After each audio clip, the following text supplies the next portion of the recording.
Morning, good afternoon, good evening. This is Alan Burgos from the hashtag Walk with Lunch channel. Welcome and welcome back to our channel. So let us just honor our subscribers, the usual thing that we were doing for the past few months, that we are honoring our subscribers. They are now 6,408 subscribers. Thank you so much. God bless you all. And if you are not yet subscribed to our channel, please do it so now so that we can be able to maintain and sustain this channel. Thank you so much. God bless you all. Alright, so ano po tayo ha? Magbre-break muna tayo sa mga the usual things na pinag-uusapan natin for the past couple of months. Pero ngayon, ang pag-usapan po natin ay showbiz naman, no? Kasi from time to time, nag-showbiz po tayo, no? Pinag-uusapan lang po natin bakit po ganito ang nangyari, something like that, no? Ito na naman po, no? Um, Isa na namang pangyayari ang naganap na napapatunayan natin na walang forever. Tayo po ay naniniwala doon ha. Wala pong forever. Kaya ang forever po ay wala lang. Ano po yan? Nasa libro lang po yan. Bakit po tayo naniniwala doon? Ang forever po kasi ay talaga may hangganan, no? Yung kamatayan, for example, di ba? Oh, and then yung hiwalayan, kumbaga, no? It's either yung babae or yung lalaki, yung alam niyo na, nag-cheat, something like that. Okay? Now, minsan, hindi ba tiyaga o hindi nakakatiis ang babae, di ba? Or, ang lalaki din, gano'n, no? May mga nakikita pag-uugali, something like that. Meron nga akong kakilala, naghiwalay sa toothbrush, pagtutoothbrush lang, no? Yung parang, sabi ng babae, "Ay, hindi ko kaya yan." Maarte ba? Yung hindi ko kaya yan, yung ano, ang tawag doon? Yung natapon yung toothpaste, something like that. Ayaw daw niya ng gano'n, no? Minsan pera-pera lang din, 'di ba? Yung babae ayaw i-share yung kanyang kayamanan.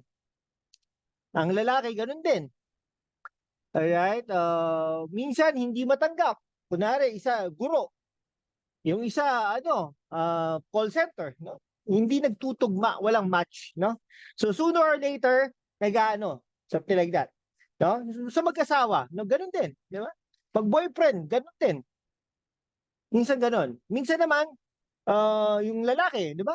May nakikilala na babae sa kanyang ano, sa kanyang trabaho, no? Na fall. Ganun din ang babae, di ba? May kakilala nga tayo, babae, di ba? Okay? Na in love dun sa IT nila. Mas bata pa yun. No? 50 anyos na yung babae. No? Yung bata, yung IT, ano lang, 20 anyos yata yun, di ba? Ganun talaga. Alright? Ngayon, pag-usapan natin nito, no, si Bea, no, Bea Alonso at saka si Dominic. No? Parang ideal, no? Nag-propose pa talaga ang lalaki, no? Si Dominic. Di ba? Nakita po natin yun, nag-iyakan pa sila, naghalikan pa sila. Okay? Marami po tayong nakitang naghiwalay no last year, di ba? Kahit nga po ang unit team, di ba? Sinabi natin, hiwalay na sila. Pero syempre, they are trying to work on this, di ba? Para hindi sila maghiwalay ng tuluyan. Ganun po talaga yun. Okay? Now, ang ano natin, si Bea Dominic, no? Ang dami, Catherine Bernardo, no? Akala natin magiging okay, hindi pala. Hanggang dumating yung point na nagbebenta ng mga gamit ang lalaki.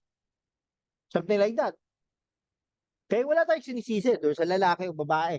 Talaga po dumarating yan, no? Kahit napaka-ideal. Perfect. Tingnan nyo nga, di ba? Sharon Gabi, Martin Pops, marami. No? Okay? Kahit nga Sharon Chico, di ba?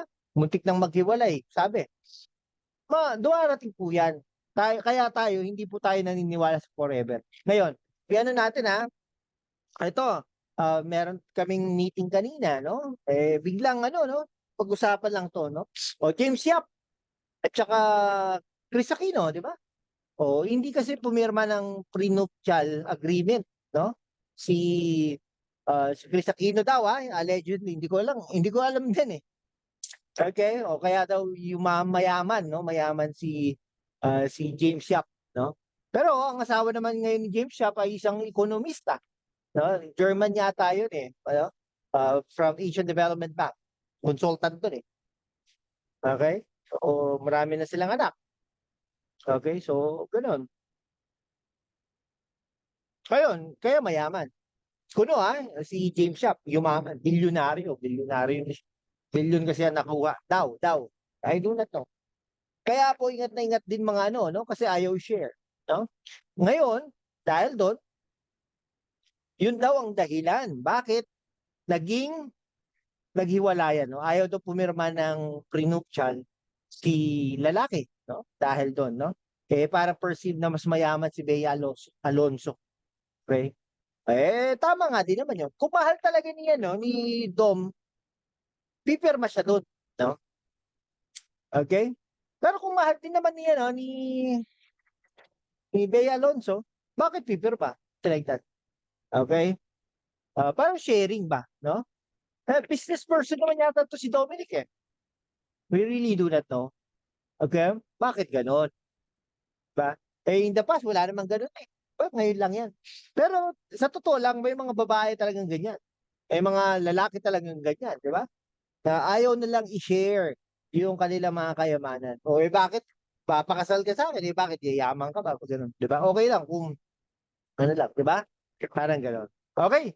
Sige, ganun na lang po. No, kayo, ang totoong dahilan daw, ay paghiwalay ang Bea at Dom ay ayaw daw pumirma nung isa sa kanila, no, ng prenuptial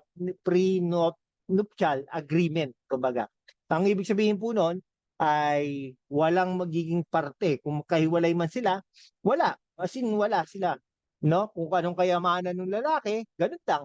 No? Ang anong kayamanan ng babae, sa kanya din. No? Hinihiwalay nila, kumbaga. Okay? Sige po. Hanggang dito na lang po mga kaibigan ko. Maraming salamat po. Kung hindi ka pa nakapag-subscribe, mag-subscribe ka naman so that we can be able to maintain and sustain this channel. Thank you so much guys. God bless you all.